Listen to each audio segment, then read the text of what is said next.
Shalom, shalom. Barakat Yahweh, Bahasham Yahweh Shai, Bahasham Rakakwadash. Double honors to our apostles and elder bishops here at Great Millstone. Shalom to you, brothers, that's pushing the work in truth with all sincerity. This lesson is for young men who are coming into leadership roles, who have other men under them, all right, who they, lead. Be the example you want to see, okay? Be the example you want to see, all right? True leadership begins with your own personal obedience. All right. Whether it's upright conduct, having humility, and self discipline. If you desire to see that, all right, in others, you yourself, okay, if you desire, you yourself have to display these qualities, all right. Whether it's wisdom, you want to see them be more faithful, right? You want them to have integrity, okay? If you want to see that in others, you yourself first must embody these qualities, okay? And the first precept I want to start with is Titus 2:7, because the Lord looks for the one who is the example, who exemplifies that example, not the one who is just a mere talker, okay? So here let's get Titus in the KJV. All right, I'm gonna do a little jumping. Titus 2:1, it says, but speak thou the things which become sound doctrine. Okay. We know sound doctrine is wholesome doctrine. Okay. The whole truth. All right. That the aged men be sober, grave, temperate, sound in faith, in charity, in patience. All right, let's read that in the NLT because it'll break it down for us. Titus 2:1, it says, as for you, Titus, promote the kind of living that reflects wholesome teaching. Okay, so you have to reflect this living. That's why the title is Be the Example You Want to See. All right, and it's essentially these precepts will kind of back that up. Okay, teach the other men to exercise self-control. All right, self-control, which is important, to be worthy of respect.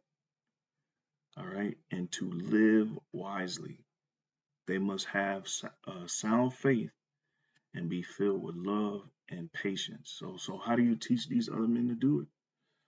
All right.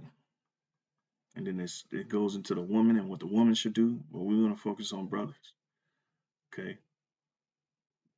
All right. Verse 6. In the same way, encourage the young men to live wisely. Okay. And you yourself must be an example to them by doing good works of every kind. All right. So that's temperance. All right. There's self-discipline. That's being humble. In everything, every aspect of of your daily life, or your conduct in daily life, I should say. All right. And you yourself must be an example to them by doing good works of every kind. Let everything you do reflect the integrity and seriousness of your teaching. You see? So if you want somebody to believe what you say and understand the gravity of what you're saying, you are to be that example. Okay? You can't just, you can't just lead any old type of way. You can't, be the reckless, you know, party going, the not like, I'm just using that as an example. You can't, you gotta live this lifestyle. You can't, be a teacher, a leader, and you live in a whole nother lifestyle. All right. It just doesn't work. Okay. So I actually want to get this in the MSG. I'm going to read this final precept.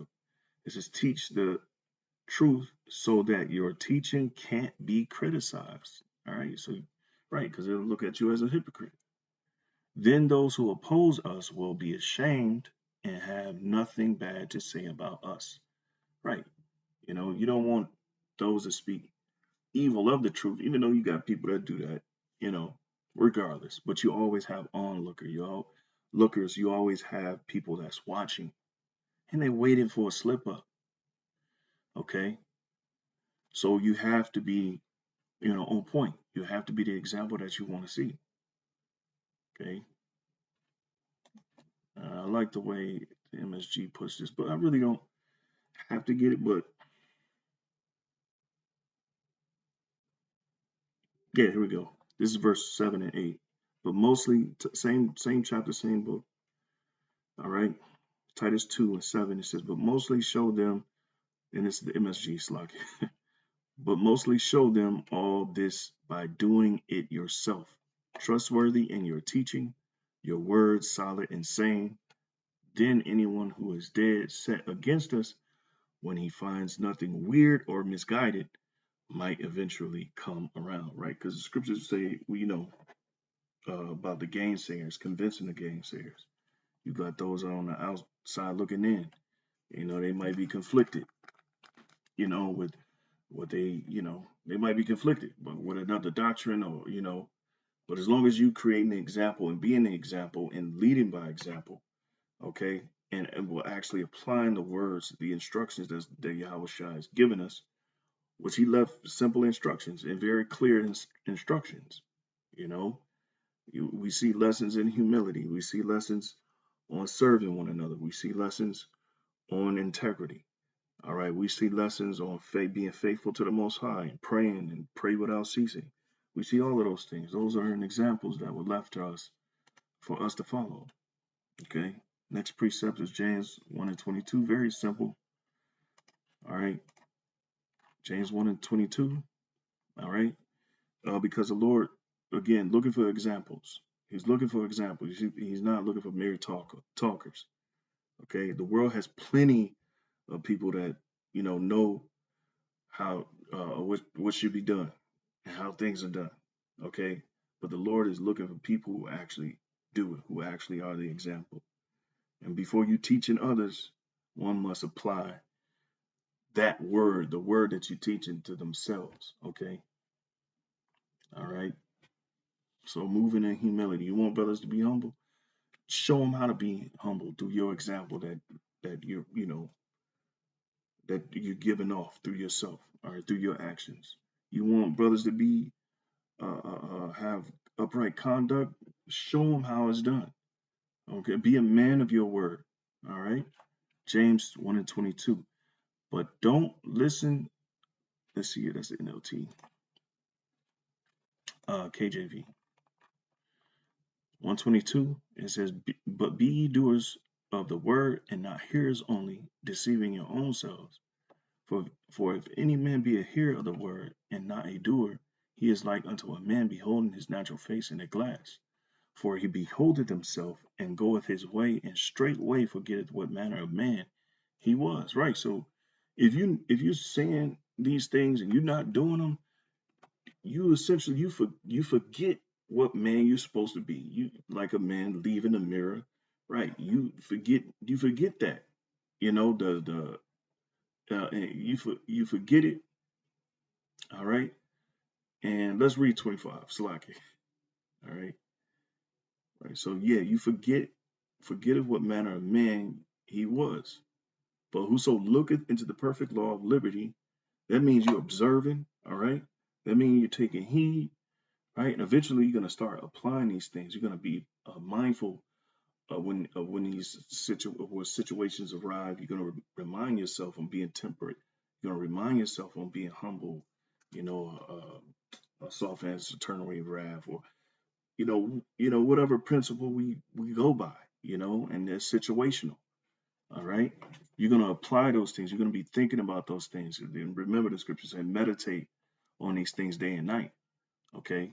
So you don't want to be like this man who forget, But what you want to, but whoso looketh into the perfect law of liberty and continueth therein, he being not a forgetful hearer, but a doer of the work, this man shall be blessed in his deed. All right. And that's what you want. You want to be blessed in your deeds.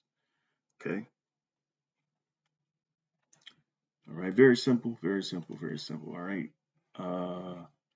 Ecclesiasticus, the first part was learn before thou speak. All right. And use a physic or like a physician, or ever thou be sick. All right. So, yeah, I was just hinging on this word here, learn before thou speak. Okay. All right. So what else we have? Matthew 5:14. Let's see what this says.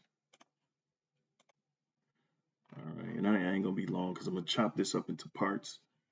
All right. This first part of be the example. True leadership begins with personal obedience. All right. So Matthew 5:14, ye are the light of the world. A city that is set on a hill cannot be hid. That's right. Right. We're the light. We're the light in the darkness. Okay. And that light shines. All right. And it shines unto others and draws others to the light. Okay. So you have to remember that. Okay. Matthew 7 and 24. I wanted to read this one in the GNT. Matthew 7. A simple guide for behavior. All right. And the Lord is very clear. Is very clear what the Lord expects. The scripture said, learn of me, for I am meek. All right. We're supposed to be looking to him, all right, and applying him on an everyday, basis, not disregarding. Okay. I see that a lot, disregarding the merit or principles of the scriptures, the fruits of the spirit. I see a lot of that, And Jake, you wonder why you catching hell, you wonder why the Lord put you in a situation, why he humbled you, because most of the time most likely you go through life being reckless and disregarding a lot of stuff and being unmindful, all right, and not moving in humility, okay?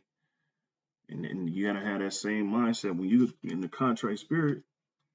Sometimes you have to, think lowly of yourself and be careful how you talk to others, okay? So verses, this is Matthew 7, and we're going to go 24, all right? It says, these words I speak to you are not incidental additions to your life, all right? Homeowner improvements to your standard of living. They are foundational words. Here's the point I wanted.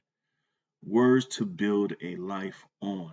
If you work these words into your life, you are like a smart carpenter who built his house on a solid rock. Rain poured down, the river flooded, a tornado hit, but nothing moved that house, right? It was fixed to the rock, right? And that's what you want to be. You want to be fixed to that rock, which our rock is Yahweh Shai. All right. You want to be unmovable. All right. When trial comes. Okay. And the only way you could be, unmovable is what? If you really truly believe in this word and you apply it. You want to see others do the same thing or be a certain same way. You have to be that way fully. And we read in Titus. All right. In Titus in the KJV it says